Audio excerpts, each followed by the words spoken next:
ஒரு 1000 வருஷத்துக்கு முன்னாடி இந்த பூமியில மிகப்பெரிய ஒரு வரலாறு ஒன்று உருவாச்சு. அதுதான் மகாபாரதம். அஸ்தினாபுரத்திலேயே மிக சக்தி வாய்ந்த அரசன் தான் சாந்தனு. அவனோட வாழ்க்கையில ஒரு நாள் ஒரு மர்மமான பெண் ஒருத்தி வரா. அவ தான் கங்கா.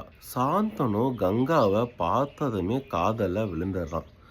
சாந்தனு கங்காவை திருமணம் செய்யறதுக்கு கேட்குறான். கங்கா ஒரு நிபந்தனையோட திருமணத்துக்கு ஓகே சொல்றான். என்ன எந்த ஒரு கேள்வியும் கேட்கக்கூடாது. அதுதான் கங்காவோட நிபந்தனை. திருமணத்துக்கு பிறகு ஒரு குழந்தை ஒன்று பிறக்குது. ஆனால் கங்கா அந்த குழந்தைய ஆற்றுல தூக்கி வீசிடுறா. அடுத்த வருடமும் திரும்பவும் ஒரு குழந்தை பிறக்குது. அந்த குழந்தையுமே கங்கா ஆற்றுல வீசிடுறா. இந்த மாதிரி தொடர்ந்து நடந்துக்கிட்டே வருது. கங்கா எதுக்கு அவளுக்கு பிறக்கிற குழந்தைய ஆற்றுல தூக்கி வீசிடுறா? அதுக்கு பின்னாடி என்ன ரகசியம் இருக்குது அப்படிங்கிறத நெக்ஸ்ட் எபிசோடில் பார்க்கலாம். தொடர்ந்து இந்த மாதிரி கதைகளை கேட்க என்னோட சேனலை சப்ஸ்கிரைப் பண்ணுங்கள்.